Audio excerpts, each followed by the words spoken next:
这一讲，咱们现在开始。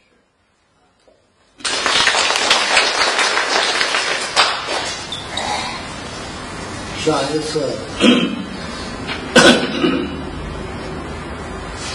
我们说到《伤寒杂病论》是中华文化三大体系之一，因为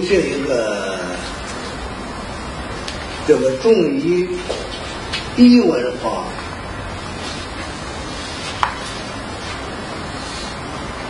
在中华文化这个大系统里头，这个排列以前没人这么排列过。我今天看到的是一个天中的人，就是人与大自然的关系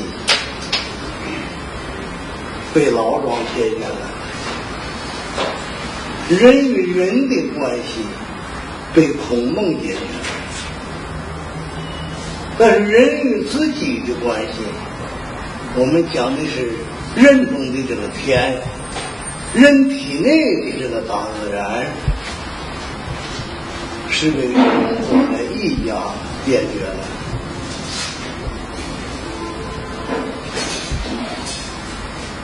这个医文化的代表应该是《内经·伤寒杂病论》、《神农本草经》、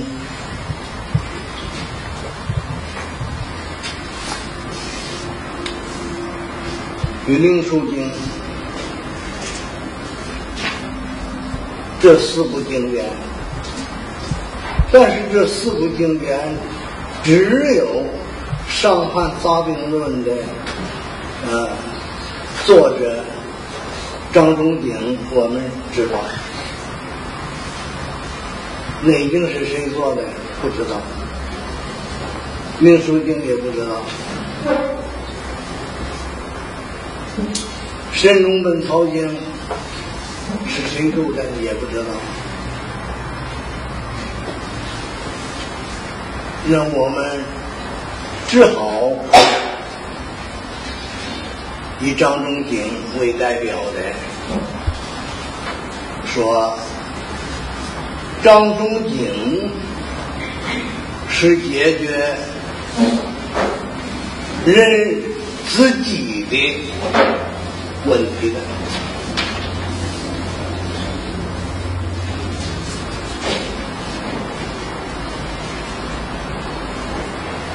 说张仲景是解决人体内的大自然，还有一个原因，因为前三部经典都没有方法，基本上没有方法。现在从中国到外国，从古代到现今，公认的是一个科学体系最重要的是方法。什么方法？三个方法，一个哲学方法，一个一般方法，一个具体方法。我们换一个说法，就是方法的哲学性为方法的一般性，一般性就是普遍性，有方法的具体性，具体性就是一对一的，错了不行。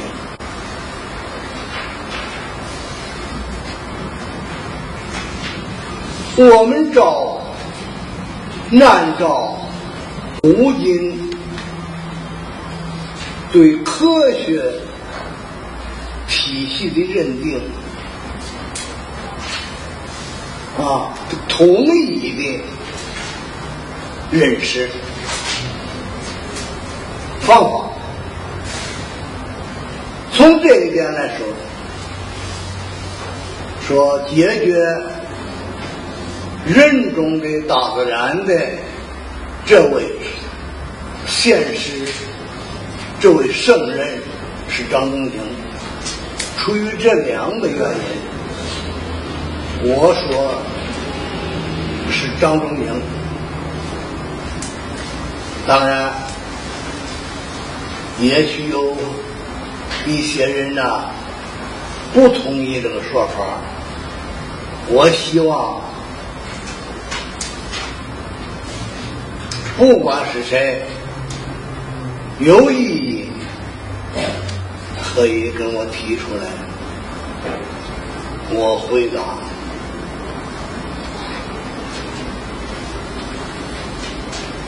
但是有的朋友学中医不一定是先学的经典，也许学的其他的流派，特别一个大的流派是温弱派，就是手温病的这些朋友们。我想你如果说是学温病的，温病你要学好了，你应该知道温病是从哪儿来的。温病学叶天士的温弱经纬，吴鞠聪的温病调变，还有尉迟虞的一诊一德，还有吴有可这些先生们，以至于薛成白等等，都有一些建树，但是与经典相比，还是小学生。我认为温病学派这个大流派在中国的现今医学界95%以上的人是学的温病。他每天的门诊所用的方法大多是温病学的方法，但是我们讲到科学这个问题，不是受哪一个的人数多少，而是他对人类的贡献大小，它的科学性的深度，我们要从这里看，谁也超越不了这位圣人张仲景。张仲景《伤寒杂病论》出来以后，赢得了举世人的公认一圣，这是这个民族对一个学术对一个学术的创建者，这是至高无上的一个尊荣。一部《伤寒杂病论》赢得了如此的尊荣，是任何人都不能比的。如果说你要是多学一学，看看吴鞠松先生墓中的、心中的张仲景是什么位置，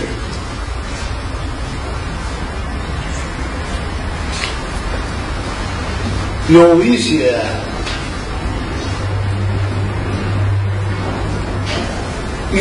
些事情啊，我们不要看现象。比如说，我们中医药大学在一段时间把《伤寒杂病论》、《内经》这些经典呢放在选修课上了。这个行为，我们今天不论是哪位做出来的，不管姓什么，我们只谈这个行为。我看有两个，一个是阴谋，要消灭中医；再一个是不懂经典。我但愿他是后一个。如果要是前一个就麻烦了，这是个汉奸，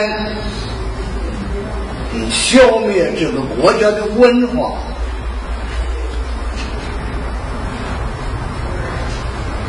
你比日本鬼子还厉害，还恶毒。我们不谈这个，我们谈《伤寒论》。今天我们为什么要说白《伤寒论》？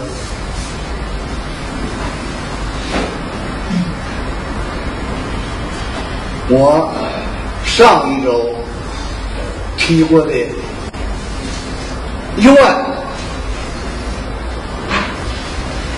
今天我们提《伤寒论》本身，它是一个方法系统。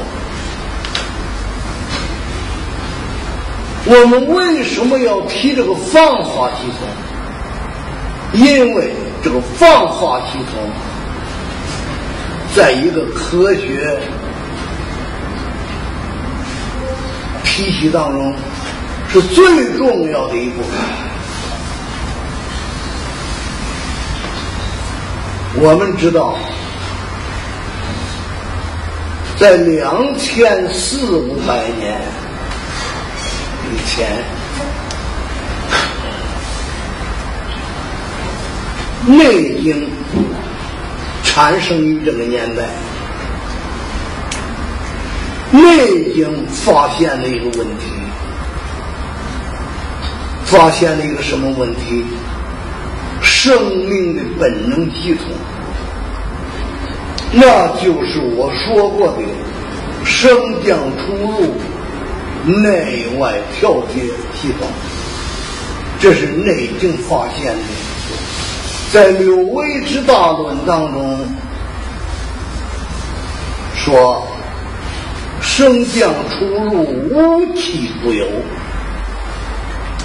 非出入无以生长病老，生长壮老矣。无升降，则无以生长化收藏。这是一个本能系统，中国人发现了，在《内经》上写出来了。这一个发现不得了，就解决了人自身内部，就是自己会自己的这个大关系了。也可以说是解决了人体内部这个大自然的关系了。在这个升降出入下，我们的县民继续研究一个过程，到张仲景一部《伤寒杂病论》，就是一部方法系统出来了。留到今天，我们现在在这儿来说，同时希腊有一个医学家叫希波克拉底，也是在这个时代发现了人体的本能。翻译过来，他说病人的本能就是病人的医生，医生只是帮助本能的。你看看这位贤者跟我们的贤者们多么相似，但是有一点不行，他没有继续研究产生一部理论，所以就更没有一部方法。中国人在这一点比希腊人要强得多，继续研究出来的一部理论，又出来了一部方法，好，一个大的科学体系，非常的完美，交给这个民族了。我们抱着《伤寒杂病论》艰难的走过来，又经历了非常艰难的这100年，特别是近50年，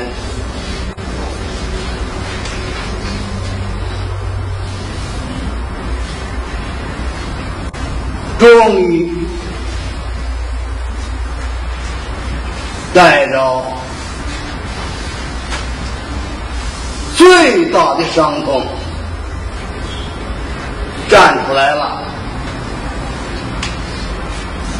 为什么要站出来？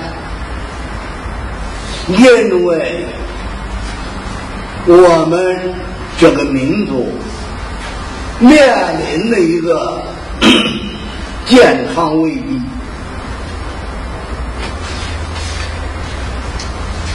上一周我曾说过，这个健康危机是非常可怕的。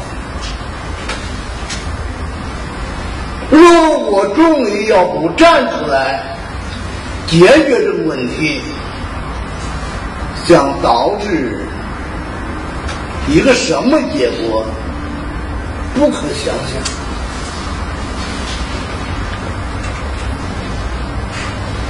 我们假设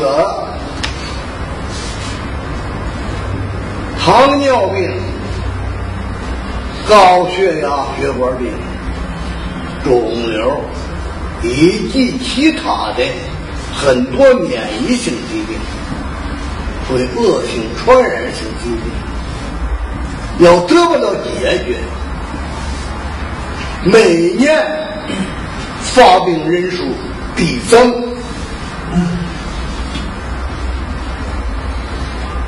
怎么办？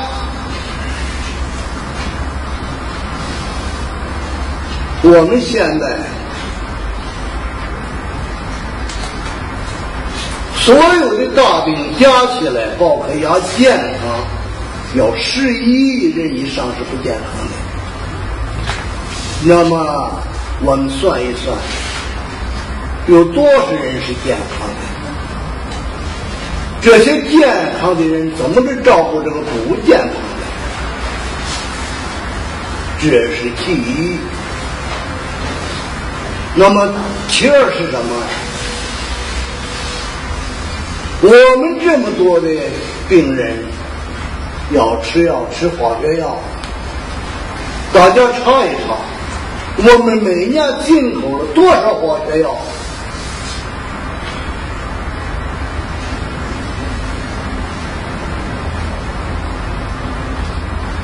如果说我们这个大病每年递增，每年在用外国的化学药，将导致一个什么结果？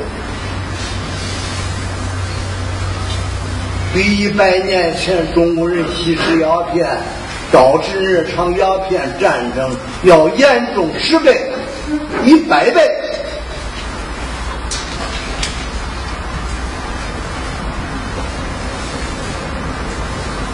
终于是在这么一个历史情况下走出来的，而且是举步艰难。我们不再说更多的艰难，我们说今天因为这个原因，我们在这里跟大家所说的伤寒论。为什么？只有伤寒论能以使我们这个民族走出健康危机。我们先走出去，世界整个人类的健康危机一定是依赖中医走出去。中医这是一个当仁不让的行为。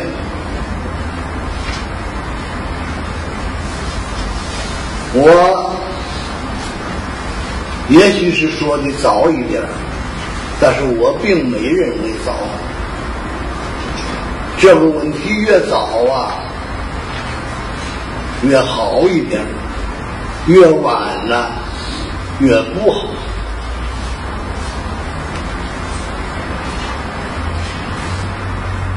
我们现在这么多人再不健康，我们现在提这个问题早什么呀？不早，我看还晚呢。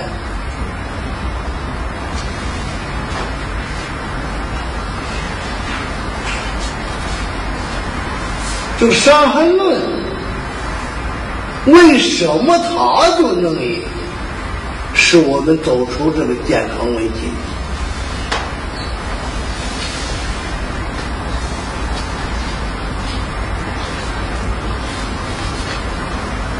我今天在这里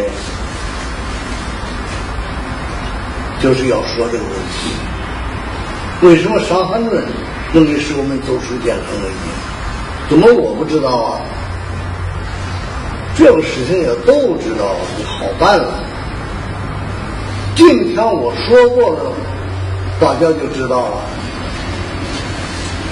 《伤寒论》它是一个方法系统，它并不仅仅是一个方法系统。您知道这一个方法里头是什么吗？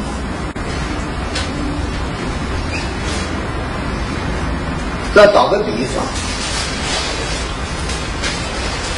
一个麻黄汤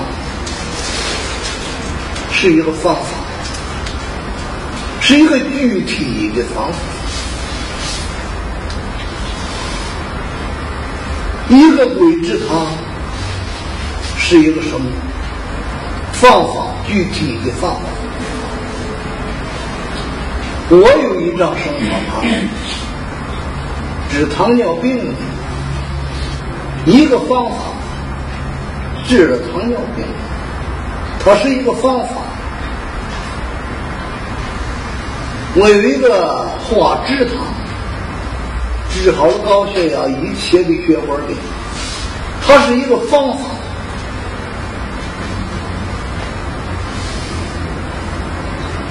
我还有一个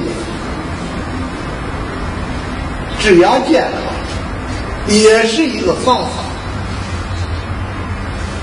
我还有一个方法，治肿瘤的排异糖，它也是一个方法。用不着你做过多的研究，我告诉你就行了。我把方子给你，你就会了。这是我们为什么这么倚重这个方法。我们只有传播一个理论，带了一套方法，才能使这个民族走出健康危机。一定的，绝对不能错。大家一想就明白。如果我们要等着别人，什么科学家、医学家、药学家研究出东西来救我们，那是不可想象的。就像我采访说的，大家知道啊，到了医院的进口药啊是天价呀，那成本呢是低价。一个钢丝块多少钱呢？我们花1-2万块钱，这不就钢丝件啊？叫支架，治了病了没有？就这么简单，就这么可怕。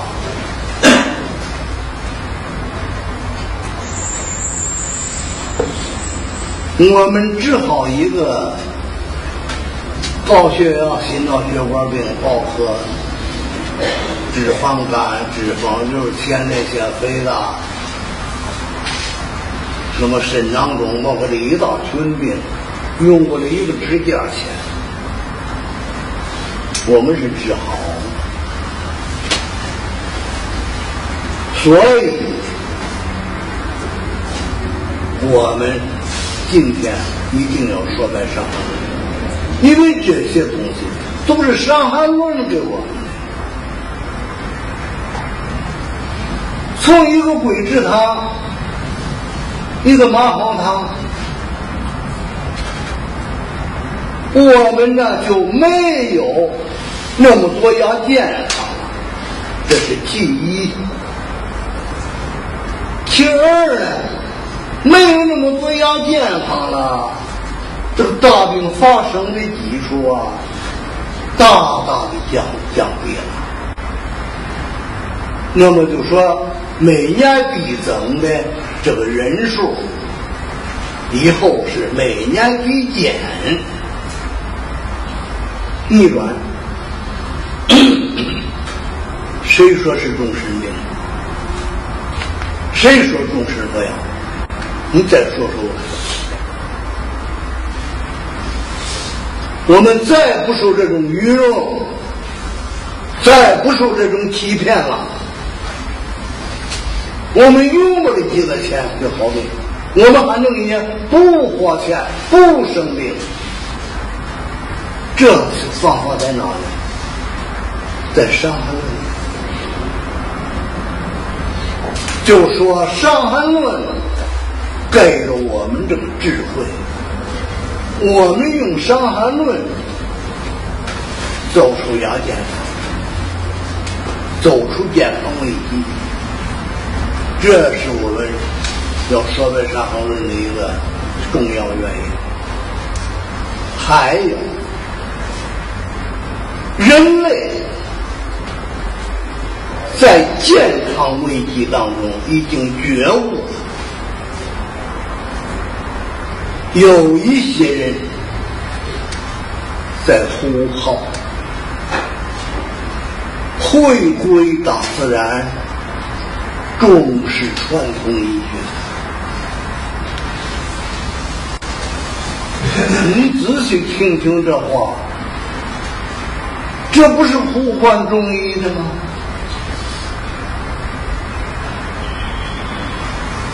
中医学就是从观察大自然来的，最后观察到人体内的那个大自然，明白了，知道自己该怎么对待自己。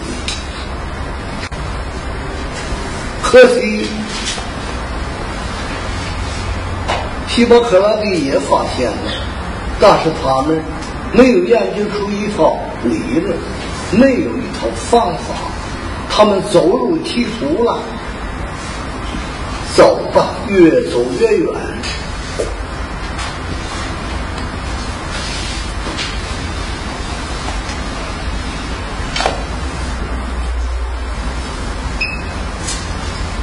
因为中医他为什么能使人类走出健康危机呢？这里头有一个简单、最简单而最深邃的道理：中医是和谐的。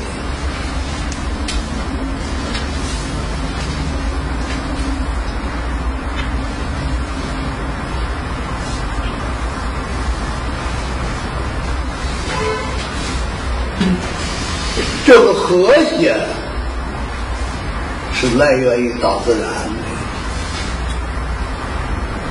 我们体内的大自然是和谐的。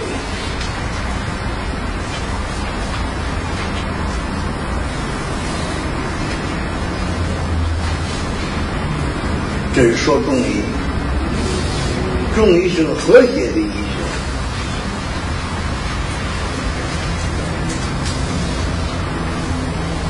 中医代表中医的，就是这四部经典，以《伤寒论》为首。干嘛以《伤寒论》为首？因为《伤寒论》是方法。你看看，我们农村的一个老太太呀，目不识丁，她有个方法。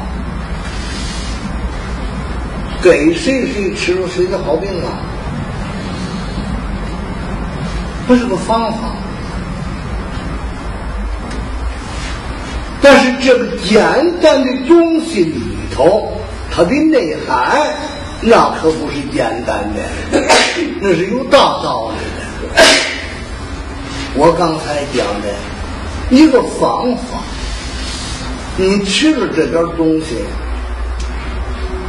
出汗了，我好病了。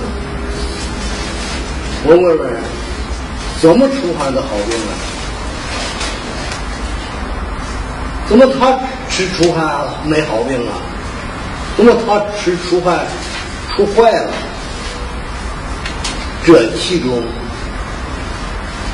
道理在哪里？你说出来，你说清楚，这就是理论。这个理论也并不是什么神仙才有的，人人都可以有。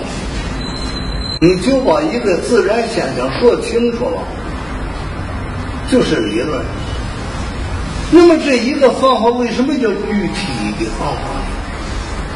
你看，麻黄归之性而甘草啊，你怎么吃了就好了，就是对这个病的。不是这个病的可不能治。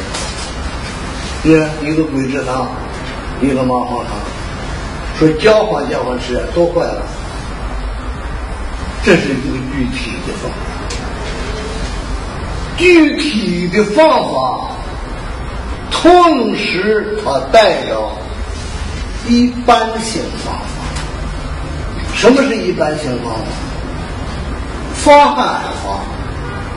你看桂枝汤也是防寒法，麻黄汤也是防寒法，葛根汤也是防寒法，大青龙小青龙都是防寒法。光桂枝汤将近15章放的是解剂法，都叫防寒法。防寒这是个普遍的，也说是个一般的，是个一般的方法，叫防寒。它到具体的是一个针对一个的解剂的防寒的透标的是具体的，一般的方法。一般的方法之中包含着哲学的，像桂枝汤麻黄汤的哲学方法是什么呀？哲学方法就是排异，因势利导，排异法。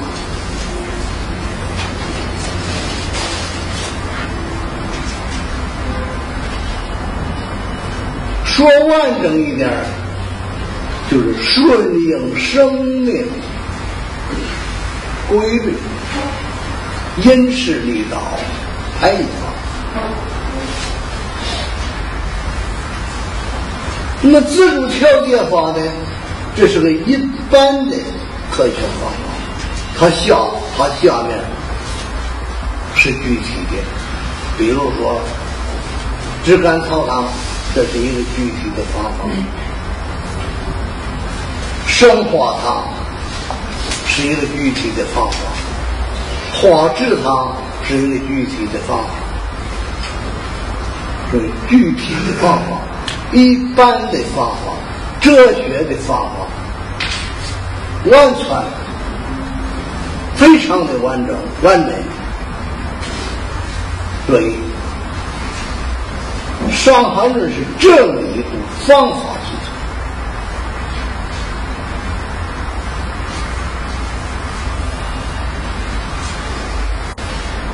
《伤寒论》呢，是中医整个的这个医学体系，包括各种流派的代表，它可以代表中医。任何流派都没有《伤寒论》完美。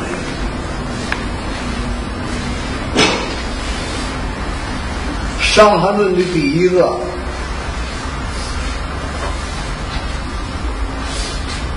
就是它有一个核心，《伤寒论》这个核心思想就是中医的核心思想。《伤寒论》的核心思想，我们要是掌握了，我们这样的一个大智慧，你可千万注意这一点，不要光顾方法那么小东西，一定要注意这个智慧，这个大智大慧。这个大智大慧你要掌握了，你的一切都会改变。你看任何事情，看任何病，也就是说人间的万事万物，宇宙的万事万物，你就看得非常明白了。这明白了怎么让你一生健康快乐长寿，这是给你自个儿带来的。给你的家属、朋友、社会带来的东西，我们不必细数。你总得先有自己，而后有别人，而焉有社会。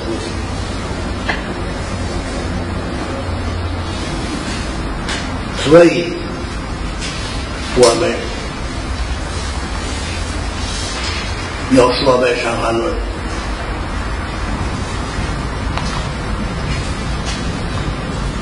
我说到这儿，我是不是跟大家说明白了？我为什么要说白《伤寒论》？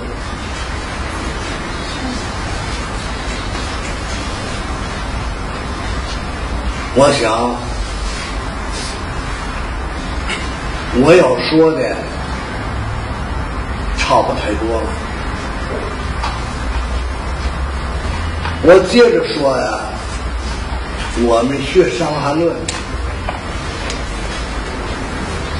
怎么着学习《伤寒论》？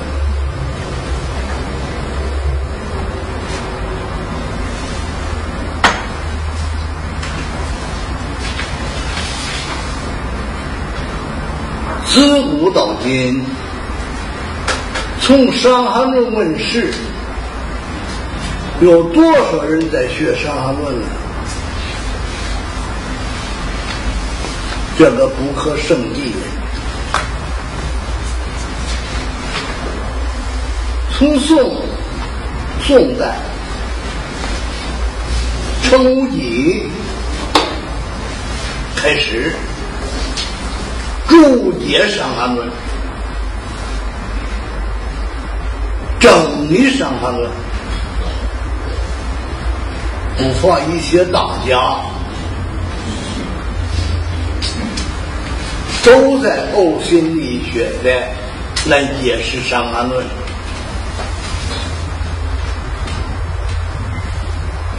到后来，清代有几个大家，像柯云伯、于家言，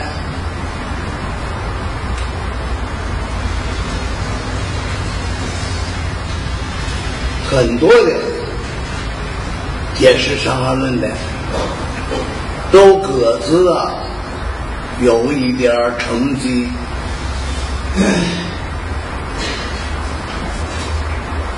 被人们乐于说到的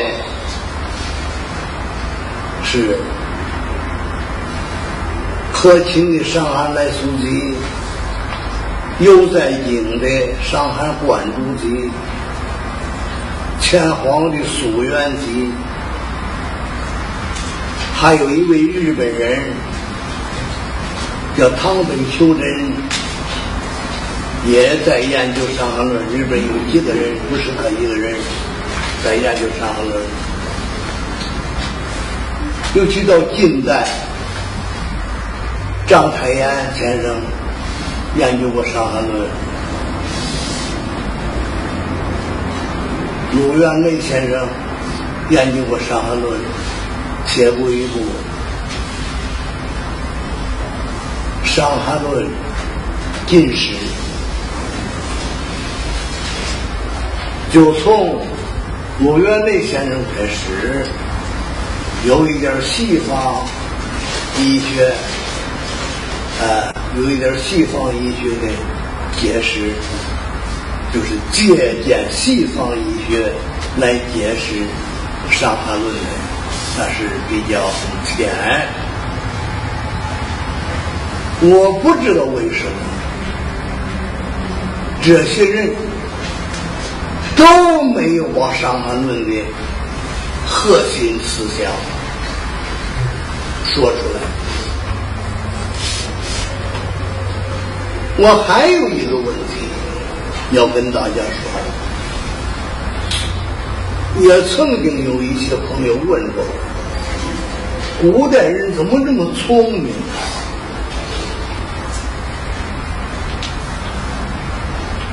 我当时我的回答很仓促，没这么思考。我说以前的人啊，没有欲望，大家还认为受肯。后来我没有满足我这个回答，我在考虑，不仅仅是这样。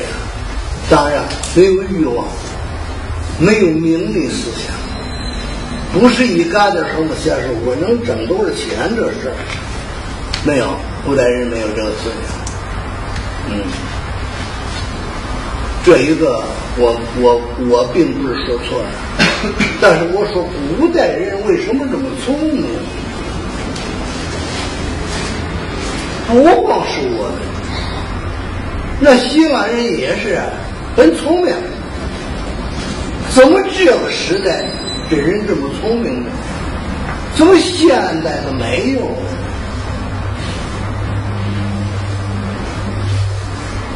你说没有，也不是一点也没有，也有。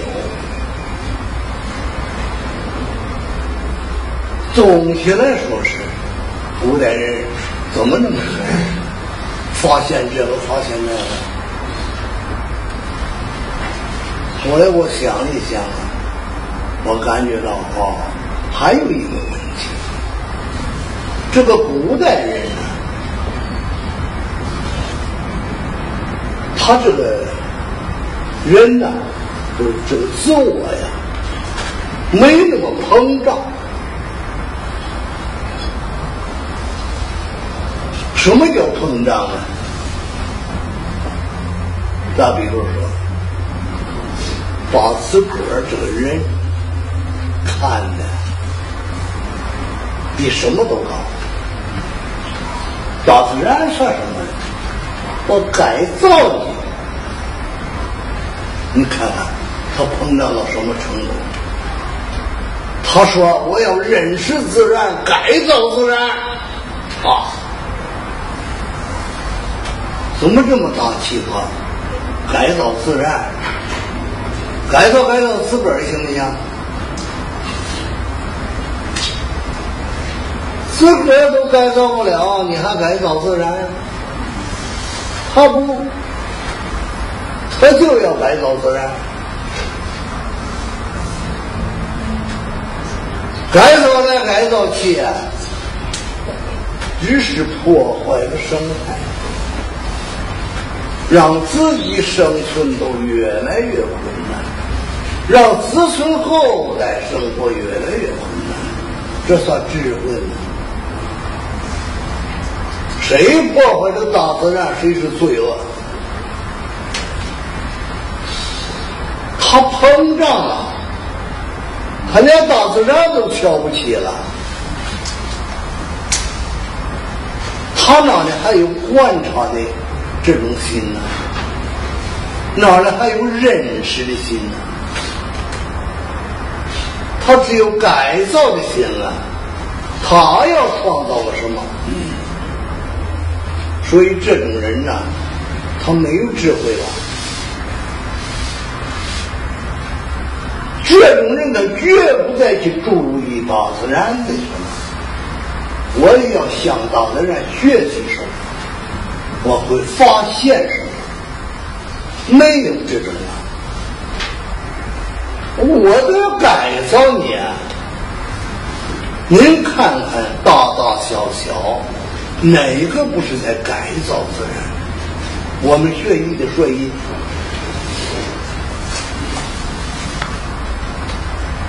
一个高血压，我降你，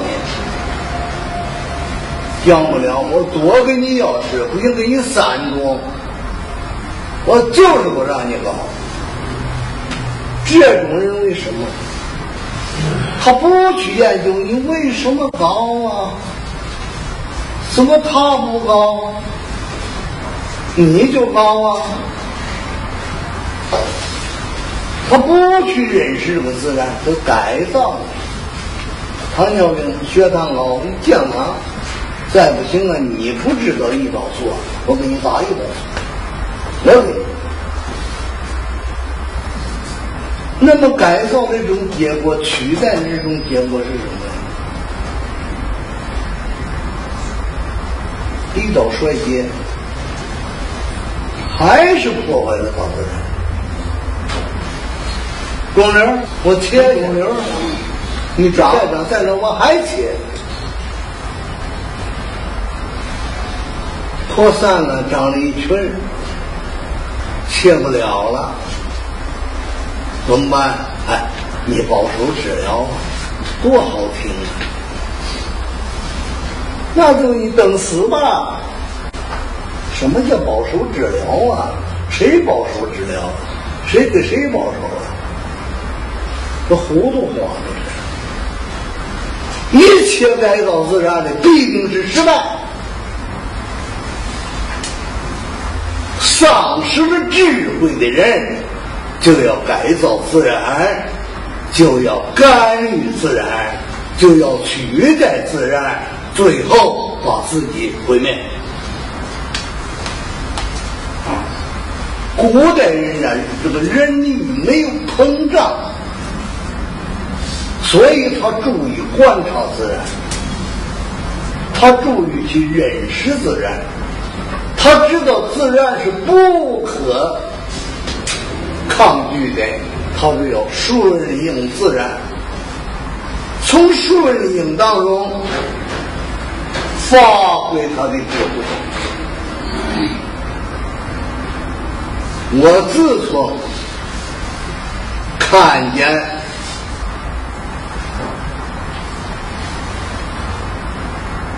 这个希波克拉底这句话了以后，我又重新考虑了西方医学，他们因为什么没走我们这条路？因为他们的先者只是发现了，没有创造出一个理论，更没有创造出一个方法，所以他们走了另一条。我们的先者产生了一个理论，创造了一部方法。你看看多么有意思啊！病人的本能就是病人的意识，医生只是帮助本能的。你看这个话今天说我们都是合适的，你看是不是？那流行性感冒、高烧、发热无啥、发热无汗、浑身颤抖、神疼、头疼、腰疼，我们是医生怎么办呢？哎呀，你看出不来汗呢，这个麻黄汤出一身汗，好了。这不是医生帮助本能的吗？100%呀！你可别忘了，这希波克拉底是2400年以前呢，说我们今天的行为的。我们是谁呀？别忘了，我们是祖先的后代。是张仲景给我们留下的一部《伤寒杂病论》，我们才有今天。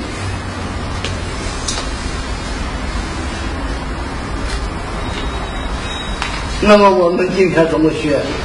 怎么学伤寒论？第一个，我们认清了以后，伤寒论是中医的核心。伤寒论的核心是本能，方法系统。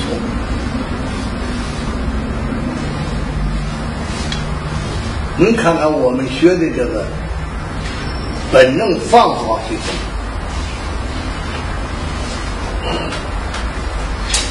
中医是全世界一类的最好的医。中医最核心的是《伤寒杂病论》。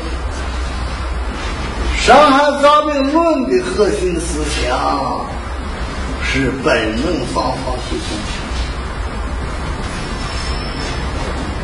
我们可以换一句话说，是本能医学体系。这个本能医学体系是什么呀？我们今天在这里不必细说。我改变主意，我提前出版我那本生命科学本能系统，我不等着它多么完美了再出，我先出来，我再完美一次，我再完美两次，我只活着，我不断的在完美。我改变主意了，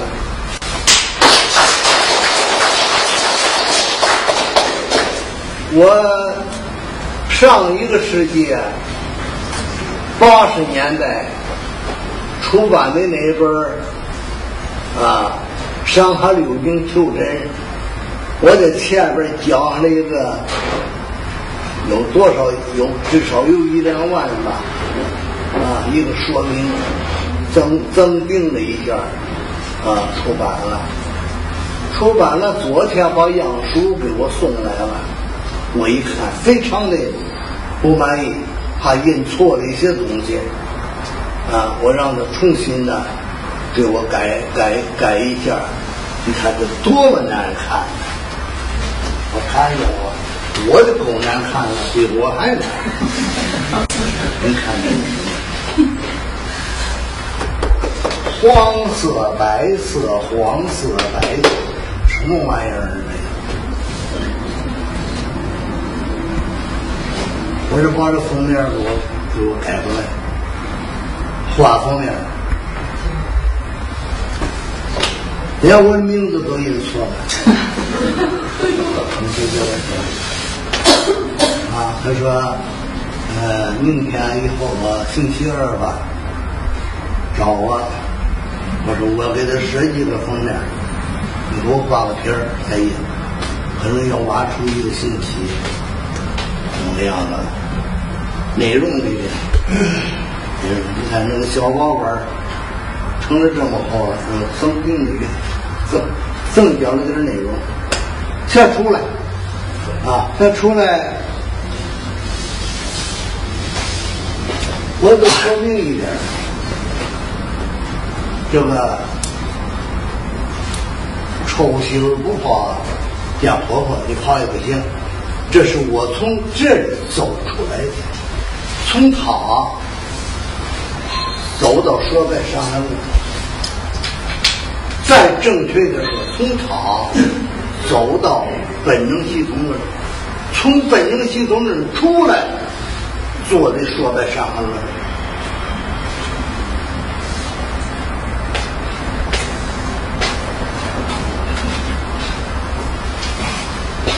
这个书定价它不算高，30块钱的定价。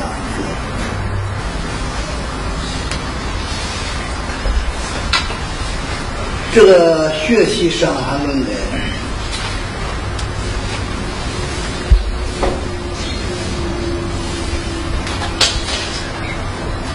开始认识了伤寒论是个什么书，伤寒论在这个民族文化当中是什么位置，它本身是代表是中医的核心，它的核心就是本能系统医学，就是认识了人的本能。我们学它，因为它是一部方法系统，我们就学它的方法系统，但是我们不单是一个方法系统，我们在学方法系统之中，我们说明白，把理论说明白。这是我说的伤寒论和伤寒论本身的区别。伤寒论只是一个方法系统，没有把深邃的本能系统的道理告诉我们，这一点由我们自己来补充。因为这个病啊是个普遍的，发是在人，在一个人身上，妨碍你生命的，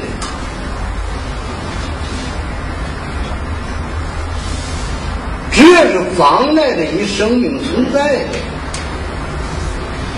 都属于病。这个有赖于生命存在的有两类，一个是外源性疾病，一个是内源性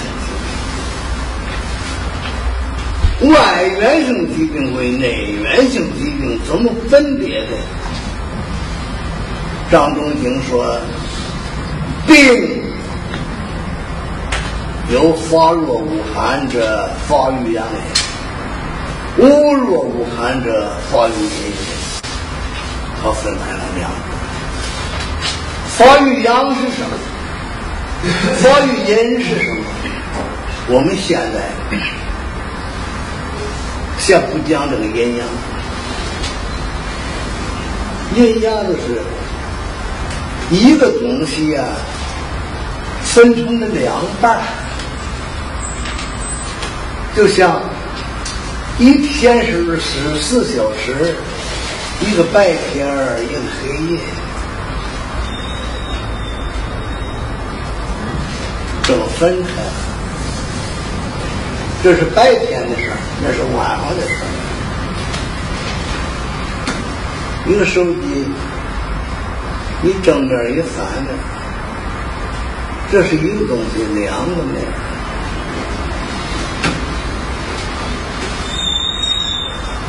他把一个病分成了两类，阳性这个是外源性疾病，阴性这一份是内源性疾病。我们这么学伤寒的方法，内源性疾病和外源性疾病，它的方法不同。外源性疾病呢，用自主性排异法；内源性疾病呢，用自主性调节法。你看，两个法，这两个法，这是一般的法。一般的法就是普遍的，这一群呢普遍的用排异法，这一群普遍的用调节法。它那儿还有阳性、太阳、阳明、少阳。太阳呢，排异法当中，它有一群用发汗，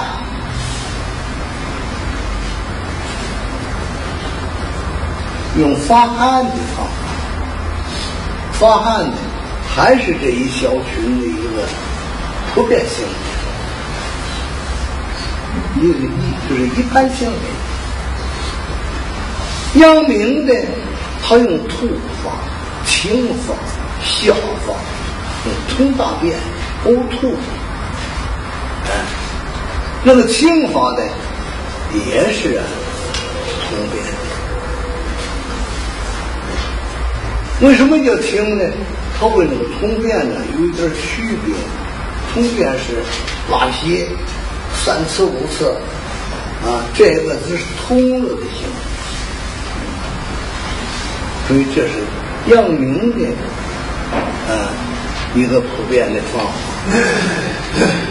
少阳的不是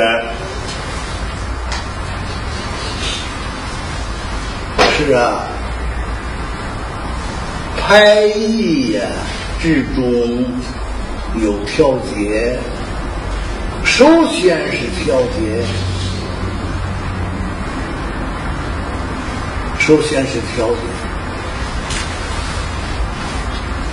他也不排除调节在发汗，或者调节在通电。这个阴性这边呢，就是自主性调节，因为它是内源性疾病，不属于外界进来的致病物，就是让人生病的物质，不是属于在外界进来的，它是内部自己的器官组织功能发生了障碍，所以它有自己调节。我不懂计算机，我也不敢用计算机来解释这个自主调节。你们学计算机的，你试一试看一看，你们这个计算机里有这个内容没有？自己要调节自己的程序。这个生命从父母那儿活成了，从母亲那儿分出来了一个生命。这个生命一形成的时候，就有一个程序。什么程序啊？阴阳互根的运动程序，非常的复杂，非常的有次序，而且是动态的、神奇的这么一个程序。它发生障碍，谁能调节？他自己能调节。他自己怎么能调节？那我就不知道了。大自然活成这个生命的时候，把这个程序给它活成的，它能自己调节。为什么叫本能啊？不是学来的，不是借来的，不是别人给的，是大自然形成的，它就能自己调节，所以它叫自主性调节。那么它能自己调节，让它自己调节去了，不管它。我问你，你跟谁闹这别扭啊？你还有智慧吗？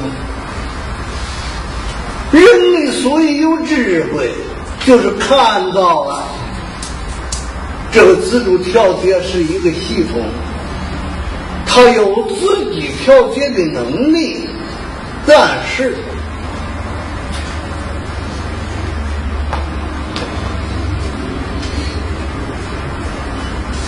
需要帮助。那排异也是自主性排异，它有时候出现了一个问题，也需要帮助。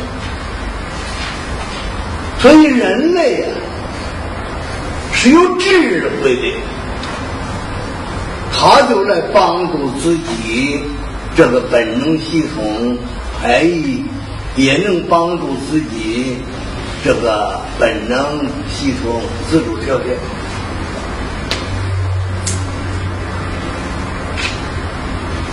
我想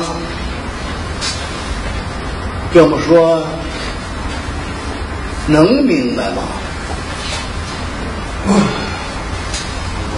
能明白。这个自主调节不怀疑吧？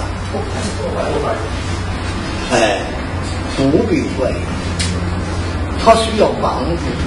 咱比方说啊，我们有一匹马，日行千里，这是他自己的能力。但是这日行千里要有条件的，我不给你水喝，你千里100里也跑不了；我不给你草吃，你跑吗？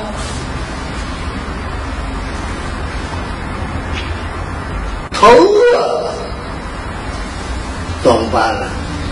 他跑不动了，你说怎么办呢？人呢有这点智慧，我营养你一下吧，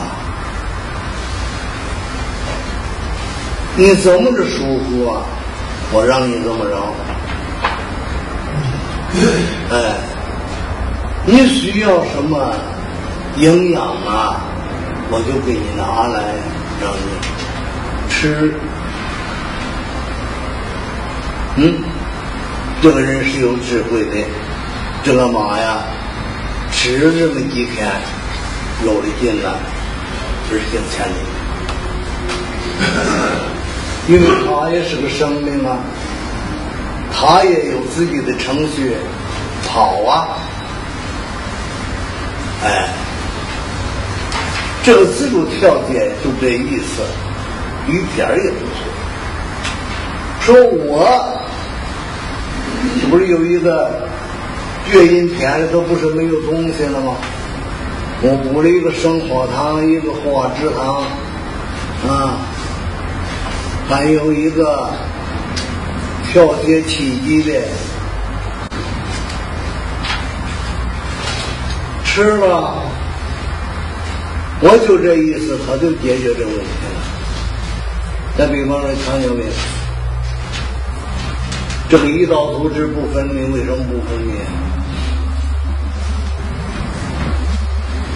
它一个程序是运动在分泌，它要运动的慢了，分泌就少了。哎，所以它这个调节，它这个升糖降糖的这个调节机能，这个升降啊，这个功能就展开了。我营养你。哎，他慢慢，甭管1月、2个月、3个月、5个月，他自个儿又分泌了，我不分泌。一个少阴病，顺环衰竭，脉沉细，淡郁内，缺血啊，心脏波动功能降低了，供血不够怎么办？附子汤吃了以后，心脏跳起来了，跳，恢复了原来的程序了。这不是就主阳了吗？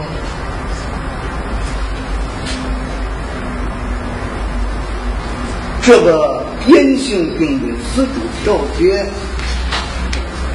就是这么来的。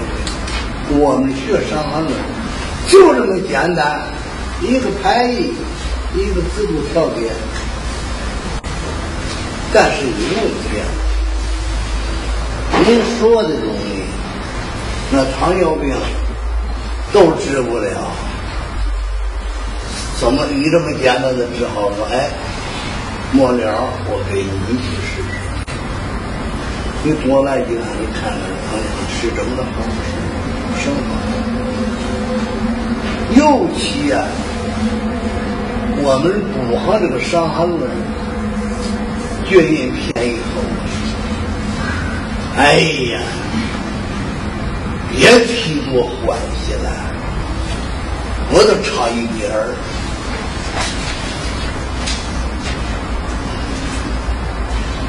差一点欢喜，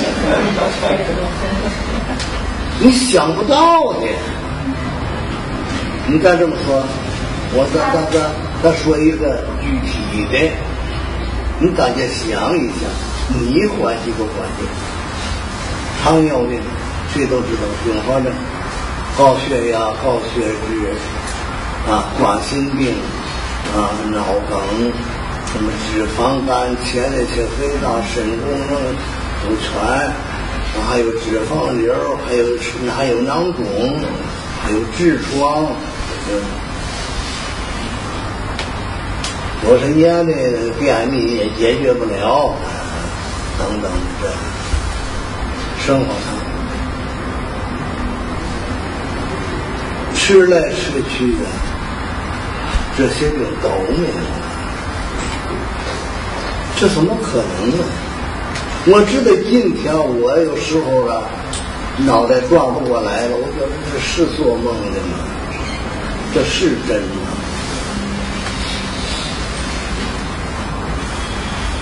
我说别人怀疑，我毫不介意，我非常的赞成你怀疑，我还怕你不怀疑的，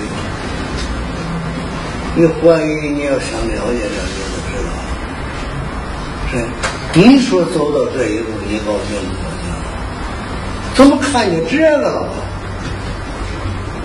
后来这不是先是治的高血压、糖尿病，后来治肿瘤，怎么呢？怎么又开始治肿瘤？他治高血压的时候，治糖尿病的时候，人家的肿瘤没有了，人家囊肿也没有了，人家俩那大黑头子比豆粒还大的没有了，就没有了。你这不是一个两个？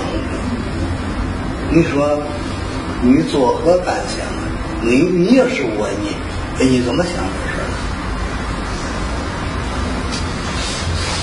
治肿瘤吧，就治肿瘤，这么着开始的发展到治肿瘤，把这张房子铺好了，治肿瘤的房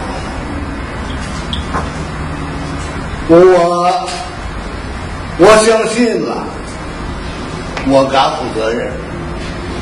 我这个人还有一个缺点，也算优点。我也一旦要是明白了，我要相信了，我是敢赌的，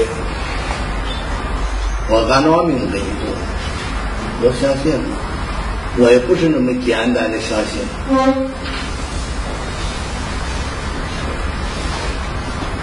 我赌了一把，赢了。我更加相信了，我赌的是人命，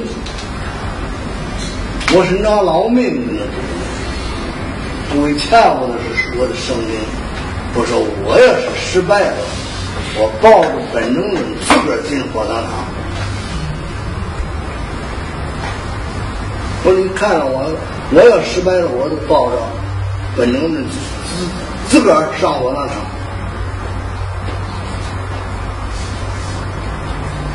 我赢了，开始治，开始治。但是什么东西它是要有一个极限的。你把那个病人找到他拉着又拉，拉着又拉，以后就在肚子里挂毒药，他末了不行了，再找我要不治。我人性化上哪去了？我要治是必死，你说何去何从？这是一个一生的难处。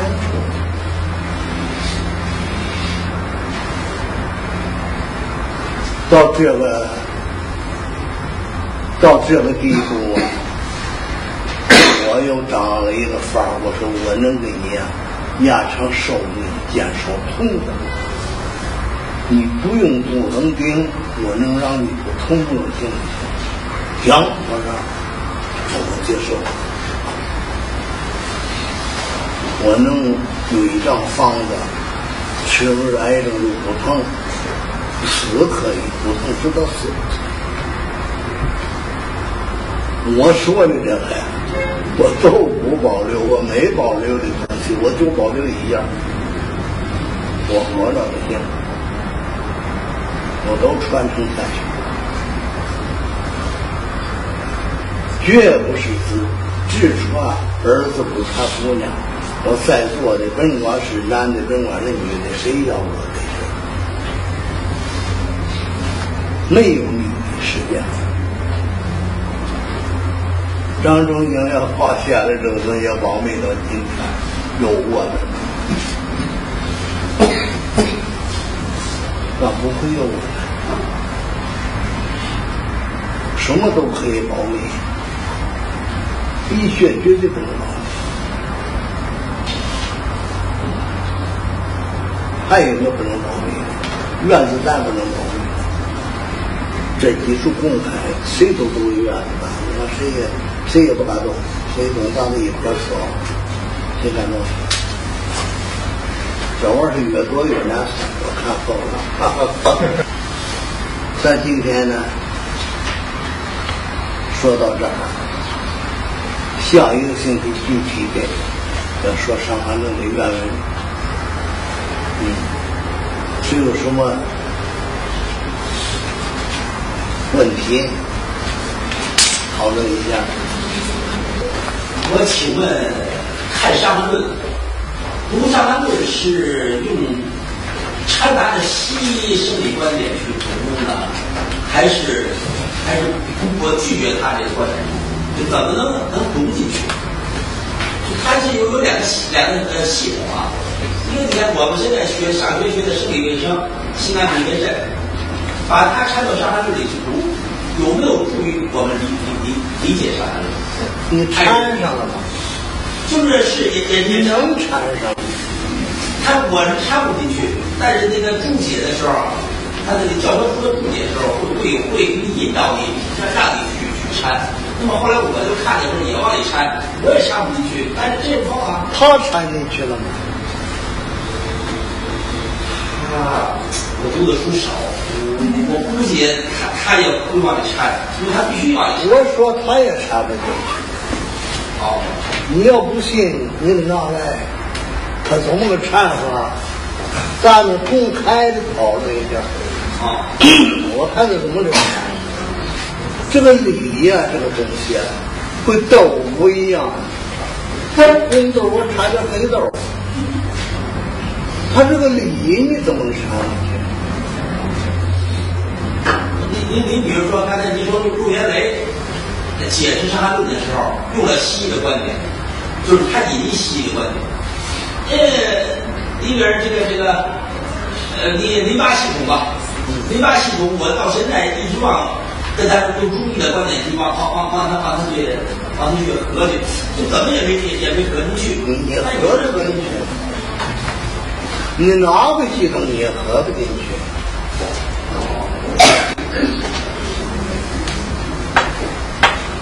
你说借鉴啊，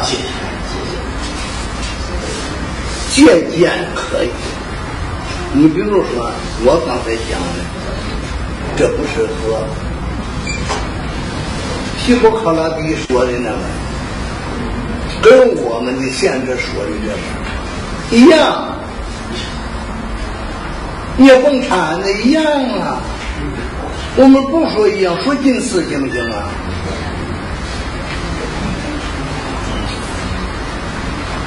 甭掺呢，他进来了，他就在里头了。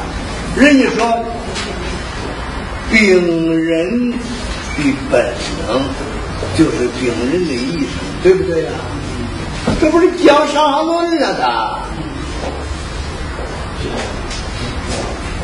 那病人的出汗的能力呀、就是那个病人排异的那能力啊，那不是医生吗？那一出汗，那病不是没有了？那个医生只不过是帮助本能啊，给个麻黄能帮助出的。你这不是说伤寒论呢？你缠什么？你吹你都吹不出去。它跟里头啊，它不是一个思想，它进不来。我也是想这样，但是现在我们学的那一套不是中西医结合嘛？就你由不得你要不再结合结合。你结合了没有？你这啊？是我也没机会结合去，我只能看你书上。哎，你没机会，给你机会你也结合不了。一结合就完了。谁结合了？啊。顶了天，弄了个大拼盘，他拼的。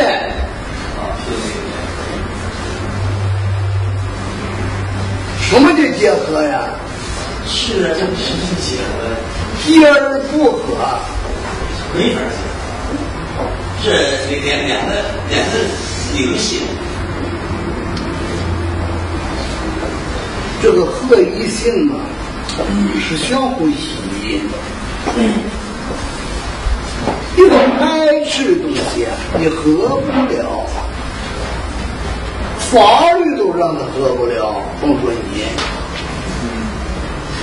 你看得到法律没？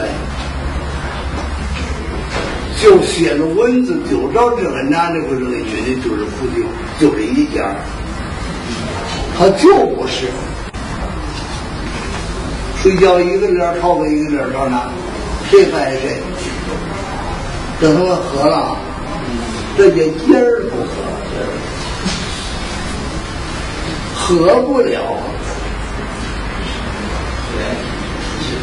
你说一个和谐的思想和一个对抗的思想怎么来结合呀？对抗。一个是铁成块儿，一个是整个的分不开，怎么结合呀？是有一个分开有铁成块，你说怎么结合呀？好，你讲的好，谢谢。一个是改造自然，一个是顺应自然，怎么来结合呀？开悟啊？是，对，我谢谢你了，谢谢您。哎呀，解决大问题了。说谁说？你说吧，说。是吧？请问就说这个凑针解表这个方法啊，凑针这个方法，它归到汉法排列这个系统里面。什么针？就是凑针解表，凑表法，凑表啊。归到这个汉法里面，就是这个凑表法用法的时候，它也会出汉吗？这个凑表啊，你听了？这凑表啊，不能出汉。这不能出汉。吴玉聪啊，自己说，你看他怎么说的？他说呀，稳定最去外界，最激发，这是吴玉聪的不好懂的地方，尤其是最精辟的地方，太精辟了。别人说这什么话呀？怎么追求外界？怎么还追激发呢？在乡村里头，就是民间的医生芝麻针，别出汗呐，出汗的淹死了。哎呀，他这个话说的太粗俗，太无理。但是有一个别出汗呐，出汗都死了，把那个淹出去了。为什么他不知道？他看见这是现象。今天我给你讲图表，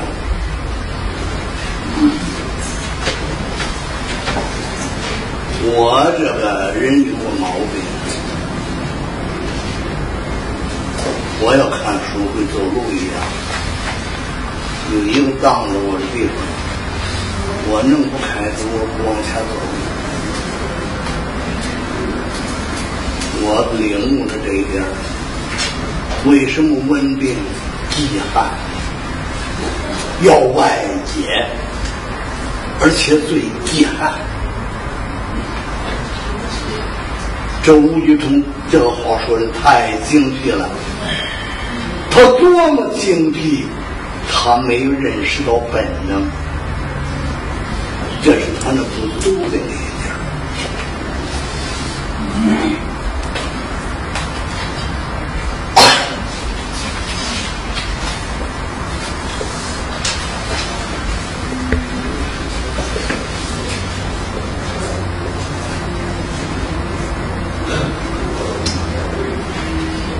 这两个字啊，也很好，表示什么？表面透出来，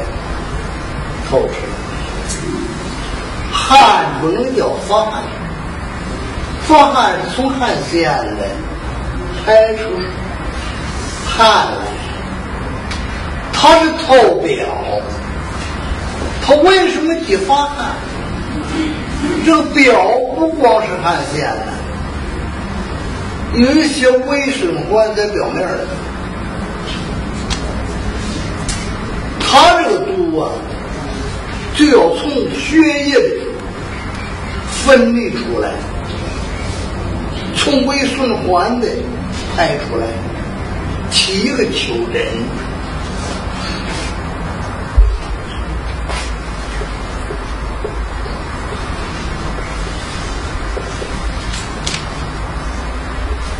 出来这么个东西，干燥脱落。见过麻疹的人，我一说你就明白；没见过不要紧，你记住，你看见了你再明白。他吃的药干嘛呀？啊，我告诉你，他可不是让你发汗。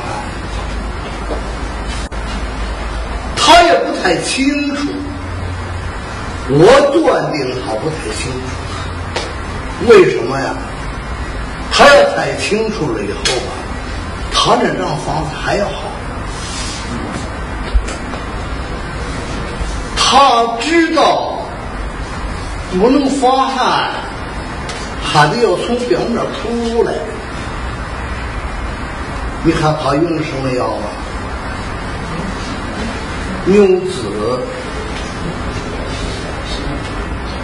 这个牛子本草上就因为这一点就写着啊，发针能于往外发针子，他怎么能往外发针子？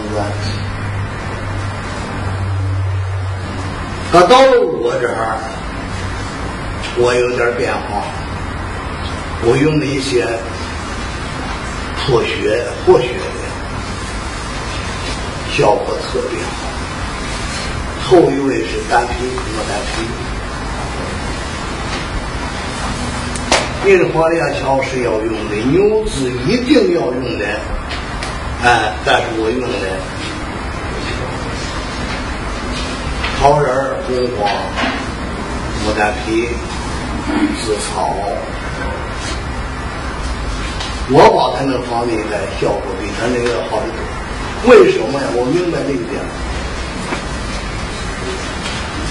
它是从血液里头往外排，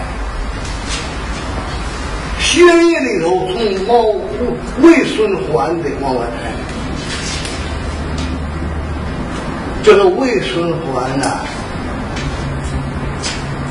不是光是这个表面，我可没见。我听见我的老人说，连肠子内部的表面都出疹子，连肺里都出疹子，不是光身体这个表面。为什么怕发汗？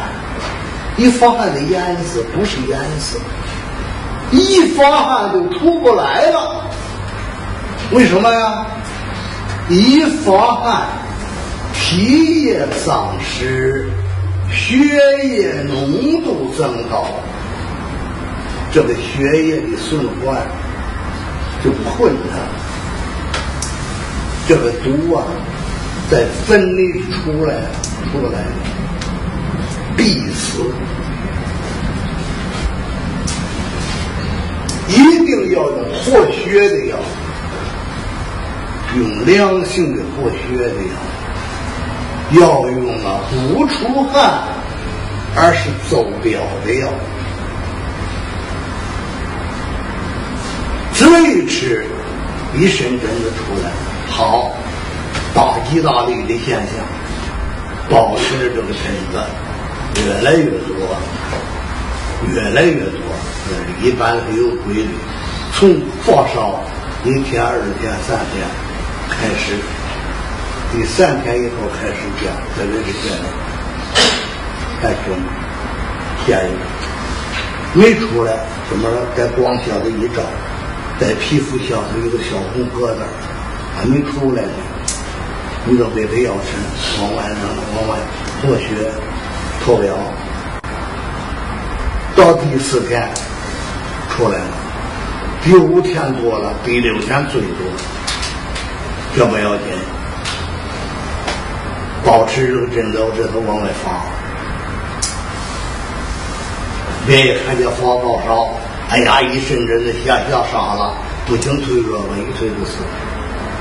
啊，保持着摸摸的皮肤一个程度，摸摸的皮肤，别光溜溜的想有点发涩，就说是这有点了，有一点潮气儿，有一点汗气，啊，一毛特别光溜就不行，赶紧的要透表。一毛皮肤是发涩，疹子出来了，稀稀拉拉的都出来了，到脚、手心、脚心一看有疹子了，窜了，没保持着，不要有冷风刺激，啊，空气不要太干燥，啊，一定要通风，通风还要怕冷风吹，一吹皮肤一受热，就是回血立时的高烧。刚到第4天过去，第5天，哎，这个人呢，那是孩子吧，哎，这孩子精神也比较下好了，这个疹子出来了，第5天，这是这样，第6天又好一些。7天、8天、9天到9天没有，身上没有，孩子玩起来了。屋里多待2天。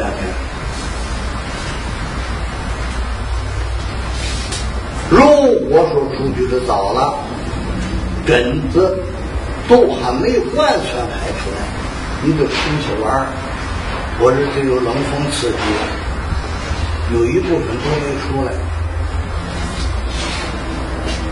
出什么毛病啊？出一身疙瘩痒吧，你可治不了了。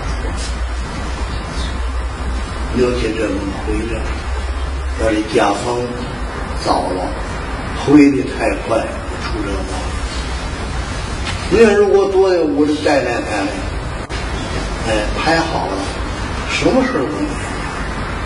常常发生的是呢。死肺炎，为什么他向外排的时候呢？向外排，肺也得向外排，都有咳嗽，有时候还效力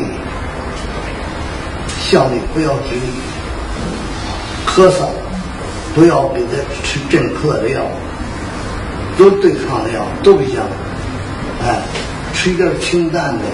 吃点流动性的食物，啊，来保护着它，不要身上摸发涩，这是个程度，哎，就在1天、9天，从一发烧到好病9天，一个周期过去了。死的这孩子都是在第4天或5天死，出不来。第4，我有一个同学。也是医生，在那个地方是个院长，他的孩子发烧，我这个孙子也发烧，流行啊，麻疹呢。他这个孙子跟我那个同岁，我那个呢上3年级，他那个上2年级。我那个提前2年上学，同时这一天都发烧，个人治个人的呗，他也不找我，我也不找他，哎，我的一张房子，生麻子草，吃少，银花莲强牛子。是吧？一发烧就开始吃，哎，到第3天疹子就出来了，到第4天、第5天就开始就见好了，啊，到第7天、6天就玩起来了，就玩起来了，你也完了。他那个呢，第4天呢。死了，我一听说死了，非常的难受。这天晚上有一孩子发烧，我去了，他也在那儿。哎呦，我说你在哪儿？你怎么叫我呀？哎呀，我呀，我那么真假死了，我这一看见这个我都害怕。哎呀，我说不行，我说那说，不说那个，我说这孩子，我说你开了房子，吃了1往10的好了，不行，赶紧吃安黄汤，这孩子发烧抽风，这3黄汤肚子挺大，起小皮，一通800多。说是这个。你等会儿走，咱俩说话。我说我不跟你说话，我走。上去这么拽着我，你怎么了？你不跟我说话？我说我怕跟你说话。哎，你说我这个孩子到底是什么病啊？我说我最怕你问这个。我说麻疹是什么病啊？没出啊，我这出来不好了吗？他没出才死了。哎呀，我什么药我是用的最好的？我是进口的。是啊，我说那也是4块钱。怎么回事？你这不是退烧吗？哎呀，不是，并不是。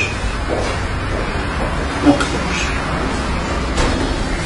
绝对不是。我这人有毛病，好上。我说你要说不是，明天咱俩抛开这个孩子看看，他是1肾疹子。哎呀，一个也没有。我说这个疹子有一个特征。思维的特征，你看看他要是没有诊断，我叔给你说嘛，你说，要是跑了他的一还要是有疹子，我告诉你，今后将疹子你千万别再退烧了，干预你吃药。往外偷诊，现成的方子，是吗？我说是，不行吗？我走，说什么我也不知道，再跟我说别人，我感觉就是夜里2点，凌晨2点，他到第二天哥他找我去了。你说对了，我心里话，你一定是偷着一看呀。你说对了，我说我错不了。哎呀，我叫你说就好，我说你看，我最怕你说这，你也叫我去，我说你比这样还难受。为什么呢？我说你也叫我去了，你那一群大医生都戴着大草帽，我要赶紧的停，统统的撤这个吃中药，你们干吗？你绝对你们不会听我的，你们要不会听要在此，你更难受。这个道理还差一点，不敢说再好的，对吧？还差一点。马真就这么知道，为什么不能出汗？一出汗，体液一丧失，血液能就损耗，困难，相对困难，出不来，绝对是艰难。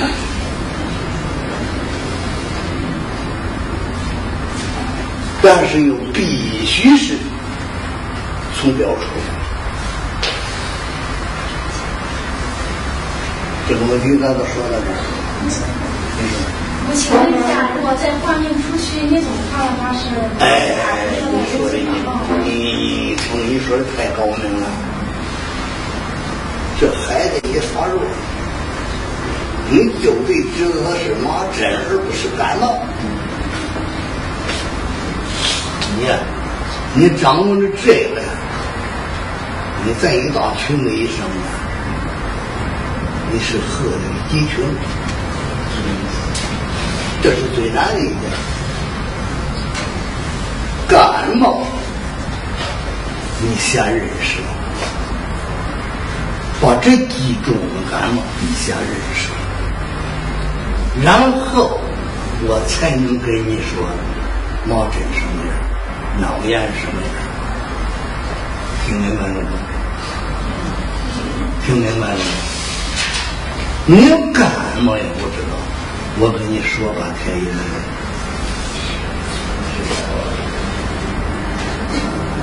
感冒初期不也发烧吗？那也看不出。对呀。先跟你说说感冒吧。这么简单的，我们说说。这一天把一个啥你说。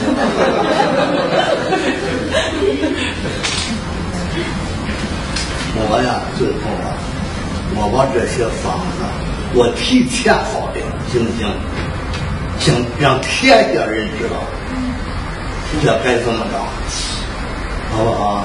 好啊。还有那个治症状。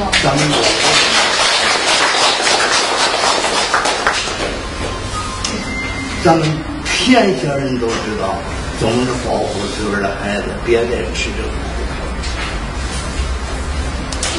我想就是那个麻疹和那个普通感冒，是不是普通感冒它有胃寒的现象？什么？从那个区分麻疹和那个普通感冒，是不是可以这样来区分？就是说，如果是孩子，他有太冷的现象，因为伤寒嘛，伤寒它肯定是有胃寒的表现，你盖被子什么的，它会好一点。但是如果是麻疹的话，可能它是怕热的那种，它是湿热的麻疹，会怕热。如果是麻疹的话，它肯定没有胃寒的表现，肯定是一派。你这是经验呢，你还是揣测呀？我觉得，因为我不是感冒比较，我就问你，你这个说法是经验呢，是揣测？揣测错了，千万不要揣测。这就是说，知之为知之，不知为不知，可不能揣测。因为你这一揣测，要是错了，那可不是你一个人的事儿啊，那个生命绝对的规矩是是揣测。你知道就是知道，不知道就是不知道。那老师可不可以这样的？比如说那孩子要是发烧的话，我不管是什么引起的发烧，我都不采取那个降烧的这个方法。你太聪明了。我根据什么说你太聪明了？我心呢，我修养了这么些年，我就想找一个这么个方法，甭管是感冒，甭管是麻疹，哪怕是脑炎，你是伤寒，甭管是哪个，有这么一张方，一张模糊方，哪一个吃都行。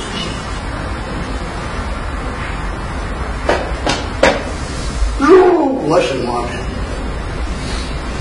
你1天吃这个方，2天吃这个方，3天吃这个方，就越来越明显说，哎呦，麻疹不头脑，这是感冒的，也越来越知道，哎呀，这是感冒，也没头脑。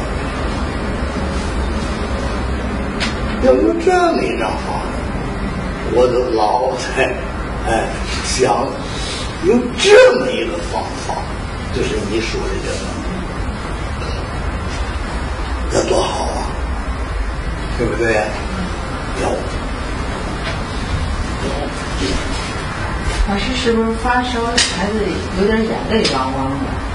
这感冒也有眼泪，感冒也有。也有。那鼻涕、眼泪、皮粉、咳嗽，感冒也有。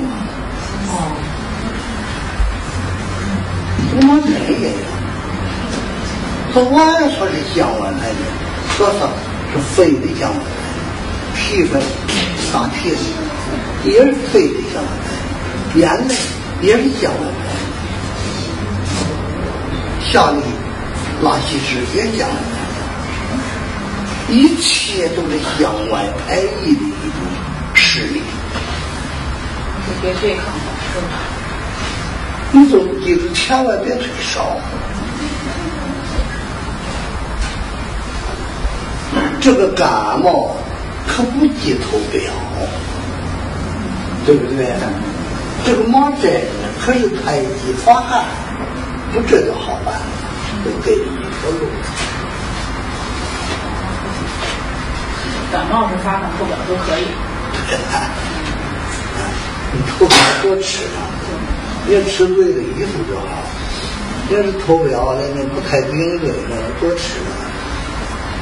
轻的它也好，中医都等着你认识感冒在这一张要吃啊，但是你必须像那个大夫一样，怀疑上它是麻疹，恐怕错了，可以是这个方法，有这么一个。那天不是有一个听课的说嘛，就是我说别发烧，别退烧啊，一定不能退烧，退烧如何，他那要忍得住，那瞪着眼看着，他有点失态。当然，这种失态我很接受啊，我不认为是不礼貌。有时你说那怎么容易说不能退烧，什么不行不行，那瞪眼看着，我说你别着急，我没说你瞪着眼，我也没说你看着，我下半句还没说你太着急啊！你说我这时候下半句是什么？不瞪着眼也不看着，治病嘛，赶紧快点治病。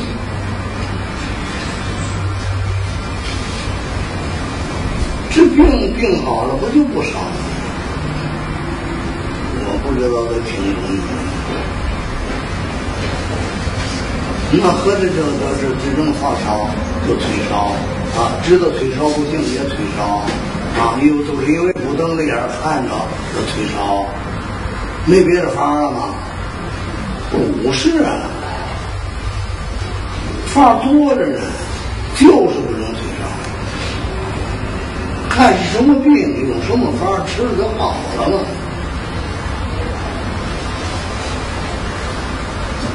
那个透表的这种方法的，它这个病呢一般是什么样类型病怎么引起？这样呢需要用个透表。外源性疾病嘛，他不是说了麻疹啊，用什么引起啊？麻疹病毒引起的，脑炎也是这样的，脑炎呢，他开头也是这样，也不能放，也只能透表。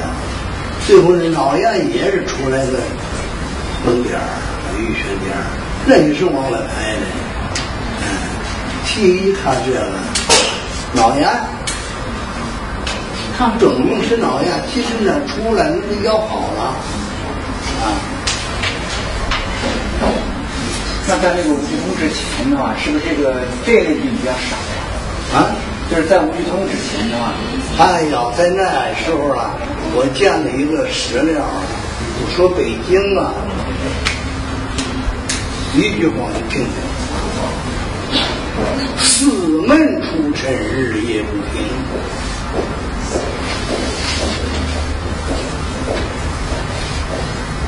知道是什么话吗？不怎么开的。九门出尘，一个木一个琴，一个木头一个琴，这是棺材九门呢，9个门天的，所以一般一个往外出棺材啊，这文病流行了。为什么这个文病条变出来的文病条变？就是在乾隆年代流行急性传染病，死人太多了，所以街上来支大锅熬药，谁来谁喝，谁来谁喝。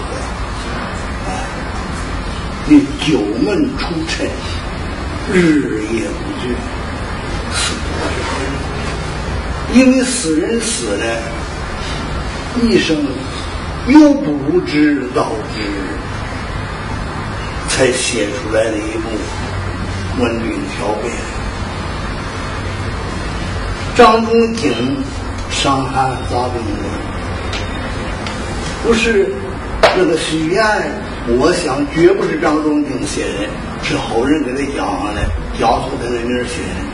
他的文字啊，那个文风不对，那个文字这个味儿尾文不是一个味儿会伤寒论，那可不是别人写的。他那时候是那说的是流行伤寒，只有流行起来以后，医生才能认识，才能研究，才能有方法。